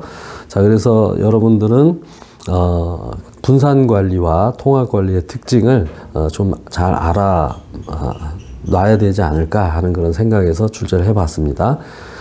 자, 통합관리에 대한 일반적인 설명으로 옳지 않은 것은 1번이 되겠죠. 재난의 종류에 따라서 전문성과 업무의 분산을 방지하는 효과가 있다. 자, 이거는 분산관리 특징에 해당이 되는 내용입니다. 자, 2번 보겠습니다. 모든 재난에 대해서 관리 책임에 대한 과도한 부담이 요구된다. 자, 이 경우는 통합관리를 하게 되겠죠. 통합관리의 특징이 되겠죠. 자, 예를 들어서 그 대규모 재난이 발생을 하게 되면 중앙재난안전대책본부가 꾸려지게 되고 중대본 본부장이 이제 한 사람에 의해서 재난관리의 총괄 책임이 따르기 때문에 과도한 부담이 요구될 수 있습니다. 자, 3번 재난에 대한 총괄적이고 신속한 자원 동원이 가능하다. 아무래도 한 사람이 일괄 지휘하기 때문에 총괄적이고 자원 동원이 가능하겠죠. 통합관리가. 자, 4번 자, 모든 재난은 대응 방식이 유사하므로 유사한 자원 동원 체계와 자원 유용이 필요하다. 이것도 통합관리의 특징에 해당이 되겠습니다. 자, 뭐 재난의 종류가 다르다 하더라도 이재민이라고 하는 측면에서 보면 이재민이 발생하죠. 자, 이재민이라고 하는 것은 거주하고 있는 곳을 이탈해서 재난에 의해서 여러 가지 피해를 받아서 거주하고 있는 지역을 이탈해서 그 뭐 학교 그 체육관이나 이런 데 텐트 치고 이렇게 공동으로 이제 잠시나마라도 생활하는 그런 상황이 벌어지게 되는데요. 거기에는 재난의 종류에 관계없이 이재민들이 사용할 수 있는 뭐 식음료라든가 식생활 뭐 등등등 여러 가지가 필요한데 그런 부분은 거의 비슷하다고 할 수 있겠습니다. 자, 그래서 4번도 통합관리 방식에 해당하는 특징이 되겠습니다. 자, 다시 한번 말씀드리면 재난관리 방식은 분산관리와 통합관리가 나뉘어져 있는데요. 자, 분산관리의 장단점, 통합관리의 장단점 등등 한 번 더 숙지를 해 주시면 좋을 것 같습니다. 자, 24번입니다. 자, 소방 행정에 관련된 내용인데요. 여기에서 이제 용어 정의, 그러니까 여러 가지 그 행정 쪽에서는 출제가 잘 될까 하는 의구심이 듭니다만은 그래도 한두 문제는 출제가 될 것 같고요. 만약에 출제가 된다면 용어 정의 쪽에서 나오지 않을까 하는 생각에서 출제를 해봤습니다. 자, 옳지 않은, 정의로 옳은 것이라고 했네요. 자, 그러면 1번 보겠습니다. 강임이라고 하는 것은 동종의 직문에서 상위의 직위에 임명하는 게 아니고 하위의 직위에 임명하는 게 되겠죠. 그래서 1번은 상위가 아니라 하위라고 하는 게 맞습니다. 자, 임용은 신규 채용, 승진, 전보, 파견, 강임, 휴직, 직위 해제, 정직, 강등, 복직, 면직 다 해당이 되는데 임용에는 퇴직이라는 용어를 사용하지는 않습니다. 이거 주의해 주시기 바랍니다. 자, 감정, 화재조사에서 이제 감정에 해당되는 내용인데요. 자, 화재와 관계되는 물건의 형상, 구조, 재질, 성분 등등 해서 감정에 해당되는 키워드는 어떤 거가 있죠? 과학적인 방법이라고 하는 겁니다. 이 부분이 꼭 들어가 있어야 감정에 해당이 되고요. 참고로 감식은 전문적인 지식이라고 하는 그런 말이 키워드가 해당이 되겠죠. 자, 그래서 감식과 감정도 정확히 구분해 놓으시기 바랍니다. 자, 4번 연소 확대물에 대한 설명인데요. 자, 발화 여론에 의해서 불이 붙고 이물질을 통해 제어하기 힘든 화재로 발전한 가연물을 말한다. 자, 이거는 최초 착화물에 되겠죠. 최초 착화물. 자, 연소 확대물이라고 하는 것은 연소가 확대되는데 결정적 영향을 미친 가연물을 말하고요. 자, 이 부분은 이제 최초 착화물에 대한 설명입니다. 그러니까 최초 착화물하고 연소 확대물을 구분을 정확히 좀 해놓았으면 좋겠습니다. 그 다음에 마지막 문제입니다. 재난관리의 4단계, 그러니까 예방, 대비, 대응, 복구에 관한 내용이죠. 재난 및 안전관리 기본법상에서 재난관리에 관련된 대부분 문제는 재난관리 4단계 활동에 대해서 주로 출제가 많이 되고 있죠. 그래서 그 부분은 반드시 정확하게 기억을 해 놔야 되겠습니다. 자, 25번 문제 한번 보겠습니다. 재난 및 안전관리 기본법상 재난관리 예방 단계 관리 사항을 있는 대로 모두 고른 것은 이라고 했습니다. 자, 기억번 국가 재난 관리 기준의 제정 및 운영. 이거는 어디에 해당이 될까요? 국가 재난관리 기준의 제정 운영. 이거는 예방이 아니라 대비죠. 대비. 이게 잘못됐네요. 대비에 해당되는 활동이 되겠습니다. 그 다음에 재난 예보 경보 체계 구축 운영. 여기 이 부분이 많이 헷갈릴 수 있는데요. 자, 이 경우는 그 대응에 해당됩니다. 대응은 크게 나눠서 응급 조치 등과 긴급 구조로 나뉘어져 있는데 1절, 2절로요. 자, 이 경우는 대응의 응급 조치 등에 해당이 됩니다. 그러니까 위기 경보 발령에 연결되는 그런 법률이 되겠죠. 자, 그래서 예방활동에 해당되는 건 아니죠. 자, 그 다음에 디귿번 지방자치단체에 대한 지원이죠. 보통 지원인 경우에는 복구에 해당이 되는데, 자, 이 부분은 예방에 해당이 된다고 볼 수 있습니다. 자, 그래서 헷갈릴 수도 있으니까 이 부분 잘 참고하시기 바랍니다. 자, 리을번에서 재난의 예측 및 예측 정보 등의 제공 이용에 관한 체계 구축. 이것도 역시 예방 단계에 해당이 되겠습니다. 재난 책임기관의 장이 준비해야 되는 그런 예방 활동이 되겠습니다. 자, 그 다음에 재난 발생에 대비한 교육 훈련과 재난 관리 예방에 관한 홍보. 여기서 교육 훈련 실시 또는 교육계획 수립 이런 부분은 대비에 해당되는데 이것도 재난관리 책임기관의 장애 예방에 대한 활동 내용입니다. 재난 발생에 대비한 교육 훈련과 재난관리 예방에 대한 홍보 이것도 대비하고 헷갈릴 수 있으니까 예방 단계에 해당이 되죠. 자, 이 부분도 꼭 숙지해 놓으시기 바랍니다. 자, 그래서 정답은 디귿, 리을, 미음 4번에 해당이 되겠죠. 자, 이래서 오랜 시간 동안 설명을 했는데요.